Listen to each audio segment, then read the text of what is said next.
무참히 지식이고 갈아버렸습니다. 체제를 수호하기 위한 가장 이기적이고 극단적인 조치가 결과적으로 체제 자체를 가장 빨리 붕괴시키는 원동력이 된 것입니다. 수백 년의 장구하고 잔혹했던 세월이 흘러 마침내 그토록 영원할 것만 같았던 마지막 왕조마저 역사의 뒤안길로 허망하게 무너져 내렸습니다.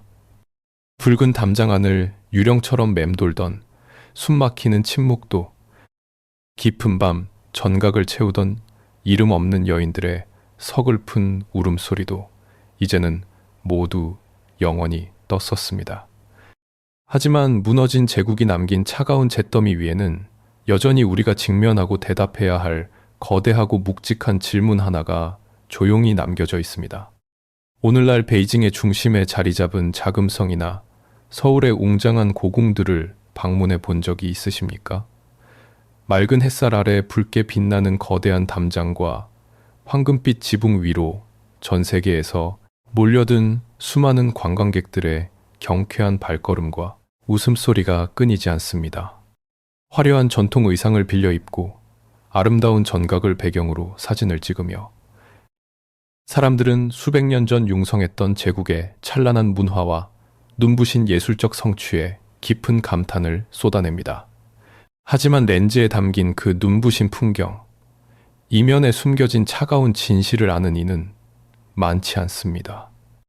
우리가 무심코 딛고 서 있는 그 단단하고 반석 같은 돌바닥 아래에 이름조차 남기지 못한 채 쓰러져간 수만 명의 여인들이 흘린 피와 눈물이 깊게 스며 있다는 사실을 말입니다. 그들은 거대한 제국의 역사를 기록한 두꺼운 공식 사료 속에서 철저하게 지워진 이름들이었습니다. 위대한 황제들의 영웅적인 정복군주로서의 업적이나 뛰어난 천재성을 지닌 문장가들이 남긴 화려한 시구들은 역사책의 가장 중요한 페이지를 장식하며 영원히 기억됩니다. 하지만 그 거대하고 찬란한 역사의 무대가 유지되기 위해 보이지 않는 가장 깊은 어둠 속에서 평생을 침묵으로 일관해야 했던 이들의 존재는 그저 궁녀 몇 명, 혹은 후궁물이라는 무미건조하고 단편적인 단어 하나로 뭉뚱그려진 채 철저히 망각의 둠으로 던져졌습니다. 그들은 제국의 영속을 위해 기계처럼 착취당한 소모품이었고 권력자의 뒤틀린 욕망과 편집증적인 안보의식이 만들어낸 가장 참혹한 피해자들이었습니다. 인간으로서 누려야 할 가장 기본적인 이름, 감정, 가족, 그리고 생명조차 거대한 국가주의의 재단 위에 무참히 바쳐져야만 했습니다. 그러나 우리가 이 밤 굳이 그 잊혀진 그림자들을 다시 세상 밖으로 불러내어 길고 긴 이야기를 나눈 이유는 단순히 그들의 비참하고 슬픈 운명을 동정하며 눈물 짓기 위함만은 아닙니다. 우리는 한 걸음 더 깊이 나아가 거대한 인식의 전환을 맞이해야 합니다. 승자의 기록인 역사는 오직 용상에 앉아 천하를 호령했던 빛나는 소수의 지배자들만이 제국을 이끌고 세상을 창조했다고 웅변합니다. 그러나 그 눈부신 권력의 정점, 황제라는 단 한 사람을 떠받치기 위해 세워진 거대하고 무거운 황좌의 주춧돌은 결코 화려한 보석이나 단단한 무쇠로 만들어진 것이 아니었습니다. 그것은 바로 붉은 담장 안에서 소리 없이 죽어간 무수한 여인들의 피와 살로 구워낸 잔혹한 벽돌이었습니다. 그리고 중옥의 당장 안에서 그들의 희생과 침묵, 그리고 그 억압 속에서 피어난 치열한 생존 투쟁과 은밀한 권력의 변형이 없었다면 우리가 알고 있는 동양의 수많은 거대 제국들은 애초에 존재할 수조차 없었거나 전혀 다른 방향으로 흘러갔을 것입니다. 그들은 비록 역사의 전면에서 철저히 소외된 나약한 피해자였지만 동시에 그 거대한 권력의 톱니바퀴를 가장 밑바닥에서 묵묵히 돌리며 동양 역사의 절반을 핏빛으로 써내려간 보이지 않는 창조자들이기도 했습니다. 이제 모든 붉은 왕조는 영원한 침묵 속으로 사라졌고 절대 권력이 뿜어내던 서슬퍼런 공포도 한낱 부질없는 옛 이야기로 남았습니다.